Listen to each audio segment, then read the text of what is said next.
Donc, avant de commencer la vidéo, je vais faire un petit disclaimer.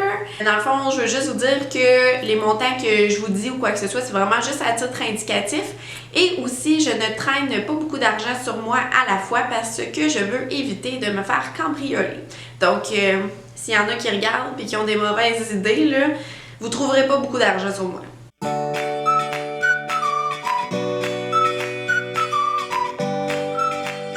Bonjour tout le monde et bienvenue dans une nouvelle vidéo du blog vivreavecmoi.com, le minimalisme au quotidien. Aujourd'hui, je vais partager avec vous comment je gère mon argent. Comme vous avez dû voir déjà, moi j'utilise le système des enveloppes. Puis ça a été super efficace pour moi depuis 2 ans, en fait depuis que j'ai commencé à essayer de reprendre le contrôle de mes finances. Donc je vais vous montrer un peu comment je procède à tous les mois parce que oui, je paie toutes mes dépenses en argent comptant, sauf quand il y a des imprévus ou des gros achats à faire. Donc, pour commencer, voici mon portefeuille. Donc, c'est dans mon portefeuille directement que je gère mon argent, que j'insère mon argent comptant à tous les mois. Puis, j'ai pas acheté de portefeuille spécial ou de cartable pour organiser mon argent comptant. J'ai tout simplement fait des petites feuilles. Ça fait 2 ans que je les ai, là. Fait que vous n'avez pas besoin d'investir dans des portefeuilles super sophistiqués ou de dépenser des sous pour vous organiser. Moi, j'ai simplement découpé des petites feuilles que j'avais cute, puis j'ai écrit à la main section la catégorie de dépenses que ça représentait. Donc, pour ma part, j'ai 4 catégories seulement, mais il faut noter que je suis toute seule, j'ai pas d'enfants. Le reste de mes dépenses, tout ce qui peut être long terme, comme vous, mettons, l'éducation de vos enfants ou des choses comme ça, je le calcule à part. Donc, non, je traîne pas tout mon argent avec moi, là, ça serait un peu vivre dangereusement parce que vous savez, il peut y avoir des vols, des choses comme ça, donc on n'est jamais trop prudent. Moi, comment je procède? Je remplis mon enveloppe 2 fois par mois. Pourquoi? En fait, c'est pour ne pas avoir à traîner trop d'argent avec moi. Donc, dépendamment de combien c'est quoi votre budget par mois, sinon vous pouvez peut-être remplir vos enveloppes 1 fois par semaine.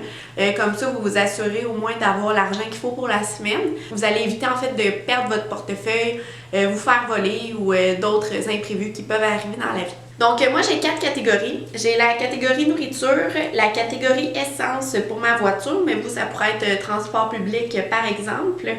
J'ai la catégorie loisirs et j'ai la catégorie autres. Donc, dans la catégorie nourriture, principalement, ça va être l'argent pour l'épicerie. Puis, ce que je fais pour l'épicerie, j'ai juste découpé un petit morceau de papier comme ça avec un trombone, avec tout l'argent pour mes 2 semaines pour l'épicerie ou pour tout le mois, dépendamment de comment que vous voulez organiser ça. Puis, si j'avais de l'argent de surplus dans cette catégorie-là, ben, elle serait libre, elle serait pas rattachée par le petit trombone pour la section épicerie. Dans la catégorie haute, c'est très rare que je vais avoir de l'argent dedans parce que souvent, c'est l'argent de surplus ou en fait, ça arrive pratiquement jamais. Vraiment, juste quand j'ai de l'argent de surplus, je le mets dans la catégorie haute. Comme ça, je le réutilise pour les 2 semaines qui suivent. Donc, ces petits papiers-là avec l'argent organisé, je les mets dans mon portefeuille comme ça ici. Donc, ça ressemble à ça. Puis, c'est vraiment avec cet argent-là que je paie tout dans le mois. Qu'est-ce que ça fait organiser son argent de la sorte? En fait, ça fait en sorte qu'on va être moins tenté de faire des achats avec nos cartes de crédit. Puis aussi, ce que je trouve, c'est que quand on paie toujours avec notre carte de crédit, c'est que c'est plus facile de dépenser parce qu'on ne touche pas l'argent, puis on s'en rend moins compte des montants qu'on dépense.